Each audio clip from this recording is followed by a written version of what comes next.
Esse é um vídeo do 8º ano do Ensino Fundamental, do conteúdo de Artes do volume 1, e eu sou a professora Elisandra Santos.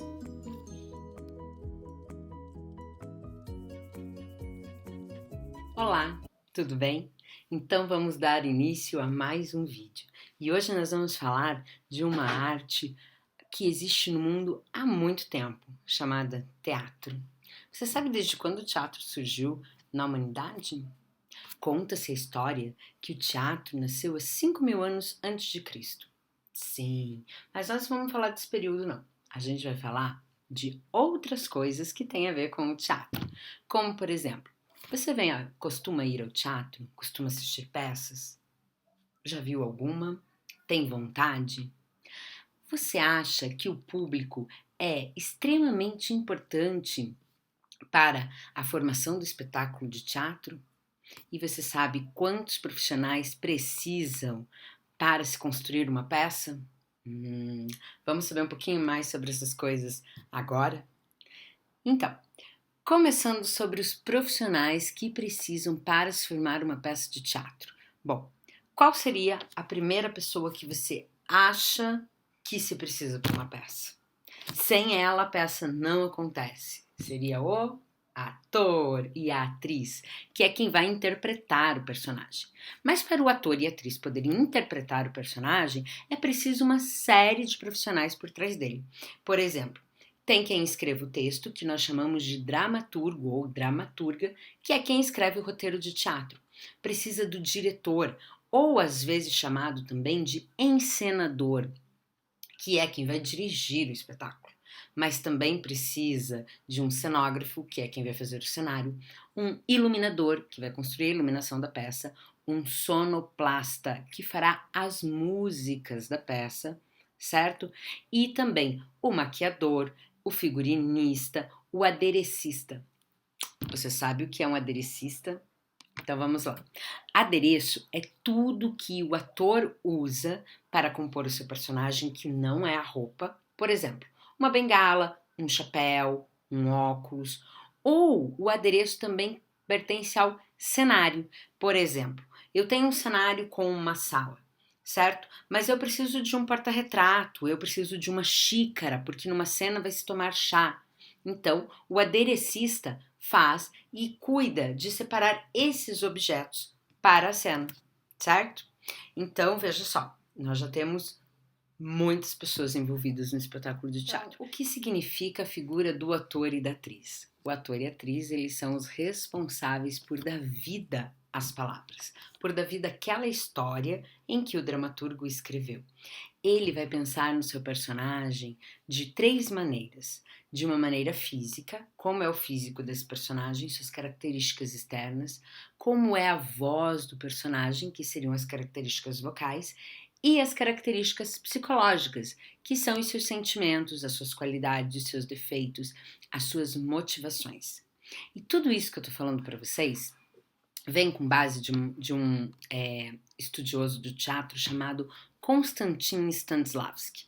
Konstantin Stanislavski é um russo, certo? Que dedicou a sua vida para estudar a arte do ator. Por quê?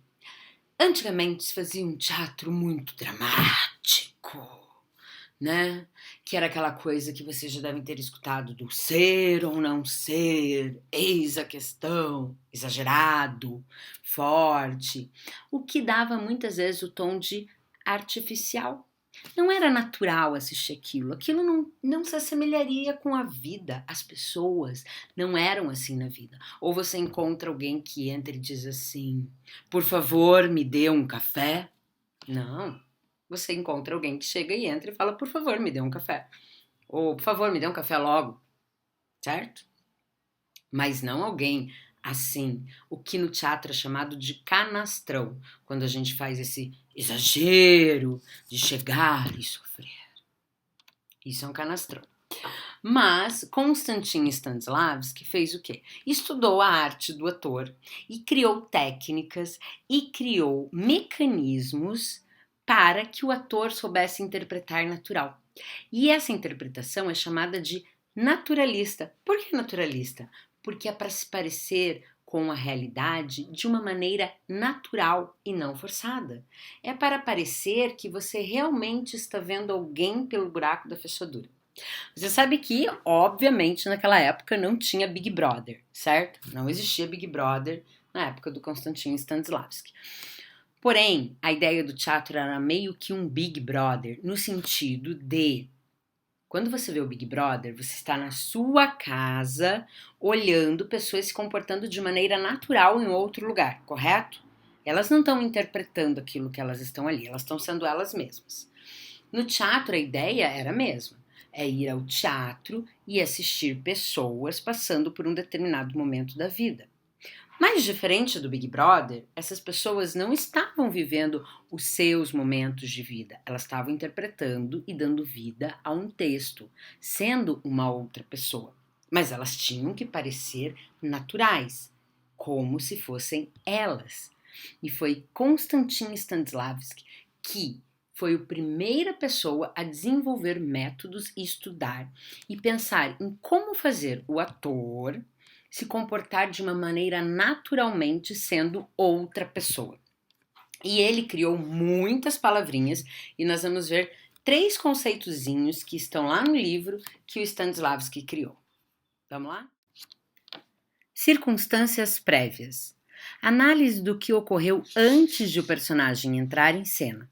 O ator deve, por meio de informações fornecidas pelo dramaturgo, aprofundar o entendimento do texto dramático, tendo em vista tudo que possa ser coletado para servir de referência para a composição do personagem, inclusive aspectos externos ao mundo do qual esse personagem faz parte, bem como os seus relacionamentos com outros personagens.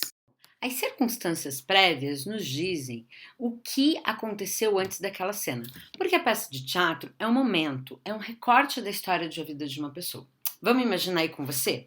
Vamos imaginar que você está indo para a escola, que a cena, vamos imaginar, tá? Que você vai fazer uma cena que você chega na escola e descobre que é o dia da prova, certo? O que seriam as circunstâncias prévias? Se você tem que chegar a interpretar que você chega nessa hora e fez a prova. As circunstâncias prévias vão pensar assim: como você lida com essa disciplina que vai ter prova? Você é um bom aluno ou não? Você se dá bem com o professor? Como é o seu relacionamento com os colegas dessa sala? Antes de ir para a escola, o que você fez? Você dormiu bem? Porque se você dormiu bem e está tranquilo, quando você chegar lá na escola e ver que é o dia de prova, talvez você se assuste um pouquinho. Mas se você saiu nervoso de casa, se você já tiver tido uma briga de manhã, se já tiver esquecido algum material e chegou lá e é o dia da prova e tem mais esse problema, talvez você reaja diferente. Você não acha? O mágico se. O ator se coloca no lugar do personagem, tentando sempre imaginar o que ele faria se. Para compreender o se, é necessário antes entender a regra básica de Stanislavski, segundo a qual toda ação no teatro deve ser lógica, o que significa ter uma justificativa interna, real e coerente. Assim, em uma simples situação de fechar a porta do apartamento, por exemplo, é necessário analisar os motivos e as circunstâncias que estão envolvidos nessa ação. O mágico se é pensar, e se acontecesse isso? O se é o que poderia acontecer, como eu disse, chegando numa sala em que tem uma prova surpresa. E se eu tivesse estudado? E se eu preciso de nota? E se eu não preciso de nota? E se eu estou normal, preciso e não preciso? Então, isso tudo vai ser diferente para você representar naquele momento quando você ouve aquela situação. E tem a ligação com o lógico, né? Porque pensa comigo, vamos supor que você precisa muito de nota. Qual seria o lógico de você ficar nervoso ou nervosa, preocupado, preocupada, certo? Quando Stanislavski, por exemplo, dá um motivo de fechar a porta. Às vezes, numa cena, o ator pode fechar a porta, mas quantas maneiras de fechar a porta diferentes existem? Você já se perguntou? Tenta fazer esse teste na sua casa. Tenta fechar a porta de 10 maneiras diferentes para ver se você consegue. Sabe quando que você vai conseguir? Se você imaginar as circunstâncias antes de fechar a porta e o se que vem junto com ela. Por exemplo, e se eu fechar a porta batendo porque eu briguei com alguém? E se eu fechar a porta batendo porque eu estou com medo fugindo de alguém? E se eu fechar a porta calmo e suspirar porque eu estou apaixonado por alguém? Tenta fazer esse teste em casa. Tenta fechar a porta 10 vezes, tendo um motivo lógico para fechar essa porta. E observar as tentativas e como você fecha a porta de cada maneira. Ou você pode também perceber como as pessoas da sua casa abrem e fecham a porta determinadas situações que elas estão chegando. Por exemplo, quando alguém da sua casa chega muito cansado, como fecha a porta? Quando alguém chega muito feliz em casa, como fecha e abre essa porta? Presta atenção para você poder fazer as suas 10 fechadas e aberturas de porta. E vamos ver a última dica do Stanislavski. Memória afetiva emocional. Trata-se de um recurso de interpretação em que o ator recria uma emoção necessária ao personagem para uma cena. Por exemplo, se o personagem estivesse vivendo um momento de dor em consequência de uma perda, o ator deveria lembrar-se de alguma situação de sua vida real em que tenha experimentado uma emoção semelhante, isto é, o ator busca no seu passado detalhes de situações que tenham afetado suas emoções. Falar alguma vez sobre memória emotiva? Você já viu que vários atores, quando dão uma entrevista, que falam como você consegue chorar tão bem? Ele fala, eu me lembro de alguma situação que eu chorei muito. É claro, essa da memória emotiva é a primeira ideia que o Stanislavski tem para quando você precisa viver um sentimento muito forte em cena. E geralmente esse sentimento está ligado à dor, ao choro. Então ele recomenda que você lembre-se de um momento, de uma situação que você chorou muito, que você ficou muito triste, ou que você teve muita raiva, e tente expressá-la de novo com a fala do personagem. Mas o Stanislavski, essa é a primeira ideia dele sobre a emoção, a memória afetiva. Ao longo do tempo, ele vai ter outras ideias, ele vai fazer muitos outros estudos. Como eu já disse para vocês, o Stanislavski dedicou a vida inteirinha dele para estudar o ator. Ele tinha uma companhia de teatro em Moscou. E aí, ele tinha ideias de exercícios e praticava com os atores da companhia dele, ia anotando e fazendo estudos. E assim, testando as coisas com os atores, é que ele formou toda uma técnica de representação teatral, tá? Bom, vamos então à nossa tarefinha, à nossa atividade. Você já tem ideia do que a professora vai pedir? Acho que você já está imaginando o que eu vou pedir, hein? Eu acho que você tá certo. Vamos ver o que é. Nós vamos pegar duas coisas que eu pedi para vocês durante esse vídeo.